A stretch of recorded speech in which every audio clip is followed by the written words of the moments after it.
दोस्तों, मॉडर्निटी और जापान का एक दूसरे से बहुत अच्छा रिलेशन है। टेक्नोलॉजी में चेंज की जो भी बड़ी न्यूज आपको नई लगती है, उनमें से ज्यादातर जापान में पहले से यूज हो रही है। जापान के लोग हर बड़ी चीज को छोटी से छोटी टेक्नोलॉजी के जरिए लाइफ को आसान बनाने में लगे रहते हैं। आज हम आपको जापान के कुछ ऐसे ही अजीबोगरीब और बहुत ही जीनियस जापानी आविष्कारों के बारे में बताने वाले हैं, तो बने रहिए वीडियो के अंत तक। Sci-fi doors. अक्सर हम मॉल्स, होटल्स में अपने आप खुलने वाले दरवाजे देखते हैं और साई-फाई मूवीज में तो दरवाजों को एक अलग ही स्टाइल की एडवांस टेक्नोलॉजी का दिखाया जाता है।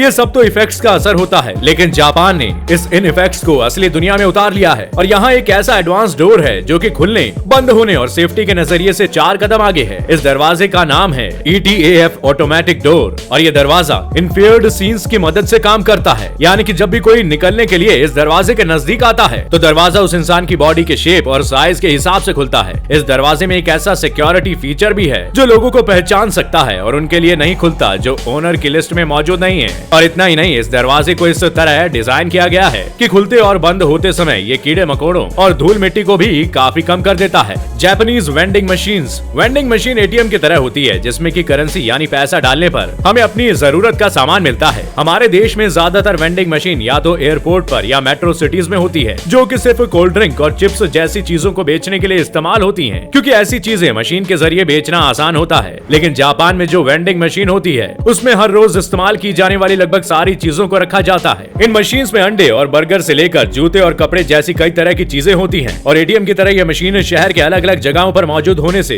रेगुलर लाइफ में इस्तेमाल की जाने वाली वस्तुओं को खरीदना आसान बना देती है। अब ऐसे में अगर आप ऑफिस जाते समय टाई या रुमाल जैसी चीज रखना भूल जाते हैं तो उसके लिए आपको मार्केट जाने की जरूरत नहीं, बल्कि रास्ते में मिलने वाली किसी भी वेंडिंग मशीन के जरिए आप इन्हें कुछ ही सेकंड्स में खरीद सकते हैं। Toilet sink. बढ़ती हुई ग्लोबल वार्मिंग और पॉल्यूशन की वजह से पानी की कमी हर देश की प्रॉब्लम बन गई है। खासकर गर्मियों के दिनों में हमें पीने के पानी के साथ साथ धोने के पानी की भी कमी हो जाती है। आपने देखा होगा विदेशी टॉयलेट में एक फ्लश टैंक जुड़ा होता है जिसमें लगभग 7 से 8 लीटर पानी होता है, जो एक बार फ्लश करने पर ही पूरा बर्बाद हो जाता है। लेकिन ये जापान में नहीं होता। जापानियों ने एक ऐसे फ्लश टैंक और सिंक को बनाया है जिसमें साफ पानी की जगह पहले से यूज हुए पानी को दोबारा इस्तेमाल करने की फैसिलिटी दी गई है। ये पानी रिसाइकल करने का वॉश बेसिन है जो हमारे बाथरूम में पाए जाने वाले साधारण वॉश बेसिन से काफी अलग है, क्योंकि ये टॉयलेट फ्लश के साथ जुड़ा हुआ है। इसके जरिए जब भी हम बेसिन का इस्तेमाल हाथ धोने या किसी भी दूसरे काम के लिए करते हैं तो वो पानी बर्बाद होने की जगह टॉयलेट के फ्लश टैंक में चला जाता है और इस तरह ये पानी फ्लश करने के लिए दोबारा इस्तेमाल हो जाता है। Heated carpet.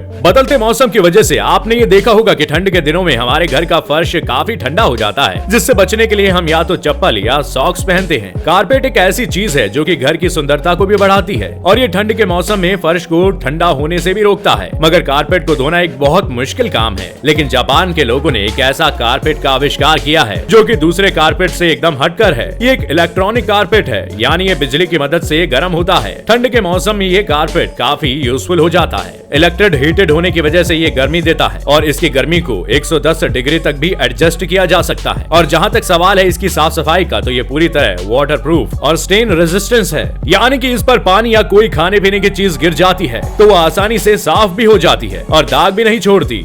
बिना पानी की वॉशिंग मशीन। आमतौर पर हमारे घरों में जो वॉशिंग मशीन यूज होती है उनमें पानी का इस्तेमाल होता है, जिसकी वजह से कपड़े गीले होकर धुलते हैं और हमें बाद में उन्हें सुखाना पड़ता है। इस प्रॉब्लम का सॉल्यूशन भी जापान ने निकाल लिया है दोस्तों। इन्होंने कपड़े धोने की एक ऐसी मशीन बनाई है जिसमें पानी का इस्तेमाल बिल्कुल भी नहीं होता। गंदे कपड़ों को साफ करने और बैक्टीरिया को मारने के लिए इस मशीन में केमिकल्स पाए जाते हैं जो कि कपड़ों में मौजूद सारे कीटाणु को नष्ट कर देते हैं और कपड़े बिना पानी का इस्तेमाल किए हुए ही पूरी तरह साफ हो जाते हैं। ये मशीन खासकर ऐसे फैब्रिक वाले कपड़ों के लिए सबसे बेहतर है जिन्हें हम घर पर पानी से नहीं धो सकते या जिन्हें हमें बाहर ड्राई क्लीन करवाना पड़ता है। और इस तरह से अगर देखा जाए ये मशीन छोटी और हमारी पर्सनल ड्राई क्लीनर की तरह ही काम करती है। Turning train seat. किसी एक जगह से दूसरी जगह सफर करने के लिए हम कई तरह की ट्रांसपोर्ट फैसिलिटी अपनाते हैं, जैसे कि कार, बस, ट्रेन या प्लेन। अक्सर ये देखा गया है कि सफर के दौरान कई लोगों को घबराहट, बेचैनी और उल्टी जैसी प्रॉब्लम्स होने लगती हैं। इस तरह की प्रॉब्लम को मोशन सिकनेस कहा जाता है, यानी कि जिस दिशा में गाड़ी चल रही है और अगर आप उसकी उल्टी दिशा में बैठे हैं तो आपका सर घूमने लगता है और आपका जी मचलाने लगता है। जापान में सफर के दौरान जब भीड़ बढ़ती है तो लोगों को ट्रेन में खड़े रहने की जगह कम पड़ने लगती है और लोगों को सफर के दौरान मोशन सिकनेस का सामना भी करना पड़ता है। इन दोनों ही समस्याओं से छुटकारा पाने के लिए जापान की मेट्रो ट्रेन में ऐसी कुर्सियां इंस्टॉल की गई हैं जो कि हर डायरेक्शन में मूव या रोटेट हो जाती हैं और ऑटोमेटिकली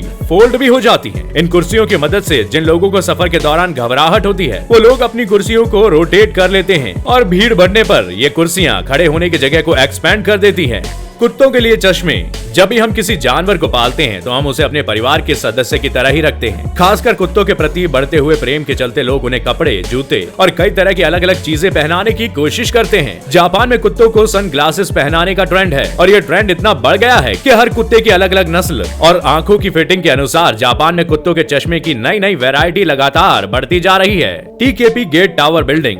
बिल्कुल किसी वीडियो गेम की तरह दिखने वाला ये एक्सप्रेसवे मॉडर्न आर्किटेक्चर और बेमिसाल इंजीनियरिंग को दर्शाता है। हॉनशिंग एक्सप्रेसवे नाम का ये हाईवे बिल्डिंग के अंदर से होकर गुजरता है। बिल्डिंग के मालिक और जापान की सरकार के बीच विवाद के चलते इस हाईवे को बिल्डिंग के भीतर से निकालना पड़ा। हालांकि इस काम में काफी एडवांस टेक्निक्स का इस्तेमाल हुआ, लेकिन ऐसा करने से बिल्डिंग को हटाना भी नहीं पड़ा और उधर हाईवे भी बन गया। तो दोस्तों ये थे वो कुछ अमेजिंग गैजेट्स जिन्हें सिर्फ जापान ही बना सकता है। आप हमें कमेंट में बताइए कि आपको इनमें से कौन से गैजेट पसंद आए और उन्हें अपनी लाइफ में पाना आप चाहते हैं। मैं फिर लौट कर आऊंगा ऐसी एक अमेजिंग वीडियो के साथ। तब तक के लिए वीडियो को लाइक कर दीजिए और इसे शेयर करके हमारे चैनल के बारे में यार दोस्तों को बताइए। और अगर हमें सब्सक्राइब नहीं किया है दोस्तों तो फौरन हमें सब्सक्राइब कर लीजिए ताकि हम ला सके आपके लिए कुछ नया। शुक्रिया।